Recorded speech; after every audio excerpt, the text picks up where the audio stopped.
Hey y'all, I'm Carolina Tony. Today the road brings us to Fort Dobbs, right outside of Statesville, North Carolina. And I am here with a new friend. This is Scott. And Scott, what is Fort Dobbs? Well, Fort Dobbs is the site of a fort that was built during the French and Indian War. So in the 1750s, where Statesville is today, was the western edge of settlement in the colony of North Carolina. And as the British and the French were fighting to control eastern North America, both sides had alliances with American Indian tribes, and settlers who had just started to move out this way are in danger of being attacked. So Governor Arthur Dobbs had soldiers sent here, and they built a 3-story high blockhouse fort that they used for several years as they helped to defend the people living nearby. Cool. Well, we've got a special treat today. We are going to go inside of that 3-story restored fort. And you get to come with us. And we'll get started right after this station identification.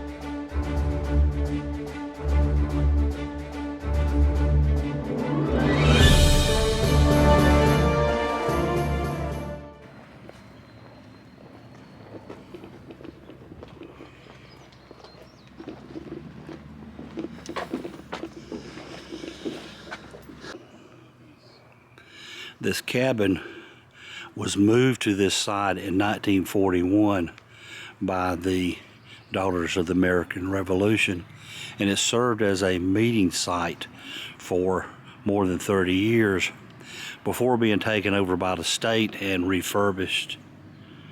And now it is a little small museum and a gift shop. This granite monument, site of Fort Dobbs, 1755, erected by Fort Dobbs chapter of DAR, that's Daughters of American Revolution, was put here in 1910. Of the 1700s are growing in population. We have thousands of immigrants coming over, sometimes every month, from all parts of Great Britain. And these people need more land on which to settle. So they are expanding the borders of their colonies to the west. The problem is the French say that everything along the Ohio and Mississippi River Valley, everything west of the mountains from us, belongs to them. And they are building forts along those rivers to defend their region and to do trade with the tens of thousands of Native Americans living there, most of whom are allies to the French. And they don't want British people coming to take their land. So this whole war fought over land actually starts today. On May 28, 1754, Virginia soldiers who have moved into western Pennsylvania to capture the Ohio country for Virginia, they bump into French soldiers moving to block them. And at dawn this morning, a young Virginia colonel, a 22-year-old who has never led men in battle before, surprises the camp of these French soldiers, ambushes them, has his men fire the first shots of what becomes a massive war. His name is almost lost to history. You've probably never heard of him. It's George Washington. This young officer starts a war that will last for more than 9 years. We still have the Cherokee. They are here in the 1750s. Both of those nations are on the same side as the British. So we're not worried about them, but we are worried about nations like the Shawnee killing people in Virginia, just a couple days walk from us. They could come to North Carolina. That's why we have Fort Dobbs. There are 50 full-time soldiers sent here, men who serve this province. And by the end of 1756, they've finished a structure that we hope looks much like the reproduction fort you see today.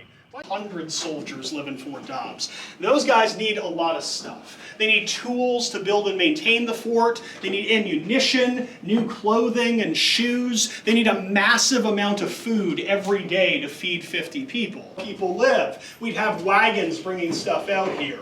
The local settlers that the fort is here to protect are mostly farmers. And we think they are selling cows and corn and peaches and whiskey to us today. Was not a town, but it was sort of a cluster of people, an area where you may see more settlers. You can kind of see how men can fire in different directions out of there.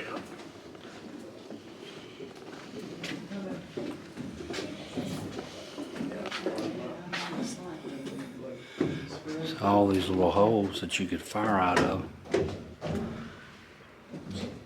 In here we also have the site of the fort's well. That's another box. feature we found in the archaeology. When the building disappeared, the well collapsed, eventually filled itself in, but we found it was protected right here inside the building. One of the reasons the fort is on this hill is we're at the fork of two creeks. Now, the soldiers need a lot of living space in this fort. We think through the 3 levels, you would have seen 4. I can't tell you for sure. They said in this particular room there would have been bunks for 12 soldiers. Now, for your food, typically in a single day, They would eat in here, as cook in here as well. Soldiers. Okay, if I were a soldier at Fort Dobbs in the 1700s, this is where I would have slept, on a straw-filled bed. I would say it's better than the ground. But there would be somebody sitting, sleeping next to me, and they would probably smell really bad. Fresh, usually beef or pork, but we know they're hunting deer sometimes as well. You get about half a cup of dried peas or rice or barley, a little bit of butter, salt, vinegar, 4 ounces of rum and whiskey, and that's your basic ration. Depending on the time of year, when fresh produce is growing, as we're starting to have now, farmers again are bringing stuff here to sell, and the troops are probably tending their own vegetable gardens right outside on the hill. Well, I'm gonna tell you, the founding of this nation was not easy, but here's mud in your eye. I think there's a few differences. So this is for a different type of person. This is where the officers live. The officers are 3 men commissioned by the governor to lead this company of troops. And they are chosen because they are educated members of the wealthy upper class of society. They have better tablewares, more food. They're probably hiring individual soldiers to act as their valets or servants to do their cooking, care for their clothing, empty their chamber pots in the morning, all that stuff that's below the rank and file. What questions do we have in here? Why are the windows bigger here? Is it for ventilation? Yes, through most of the building, 5, there's when the revolution is beginning, there's a new war with the Cherokee that brews up, and there's a rumor that the Cherokee will attack this region, and some settlers come here seeking refuge, even though the Cherokee, living in the mountains west of us, are allies to the British when this fort is built. But as the war goes on, that alliance falls apart. As the Cherokee are sending men to fight the French, we see colonists in both Carolinas continuing to push their borders westward.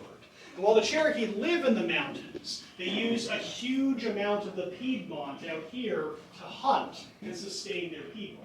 And the more British people there are that take that land and compete for animals, the harder it is for them to make a living. There's a building tension. Everything falls apart in 1758.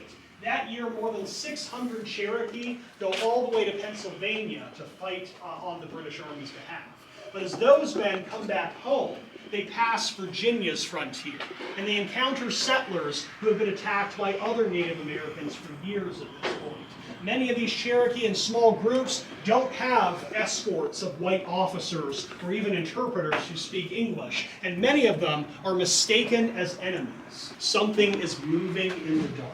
As you guys look across the modern road, you see how the hill drops away towards that tree line?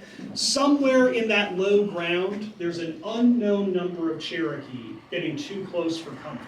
And Colonel Waddell wants to get them away from this fort and the people camping outside. So he takes a third of his men, 9 whole soldiers with him, and they leave this building and go out into the night. They go across these fields, and they get about 300 yards away from us. You guys see where the green grass ends and the golden wheat begins at the ridgeline? That's about 300 yards away. At that point, they come under gunfire from dozens of Cherokee men. In daylight, this can fire a half-pound solid iron shot about 300 yards away pretty accurately. Would you pass that around to everybody? At nighttime, the Cherokee might be pretty close. So we have a paper bag called Grape Shot. And in here we have 12 lead musket balls. You can pass that one around. So those are going to spray out like a giant shotgun blast. That's just the one time they directly attack Fort Dobbs. During that time, the British Army has now taken over most of I've been working in historic sites since 1996, but, well, 98, I guess it is. I've been here. Well, that is gonna be a wrap for our trip to Fort Dobbs, Statesville, North Carolina. It was very interesting with our tour guide Scott telling us all about the history and things that happened here. I really enjoyed it, and I hope you did too. If you did, be sure to give me a big old thumbs up. Be sure to share this video with your family and friends. But until next time, y'all have a good day.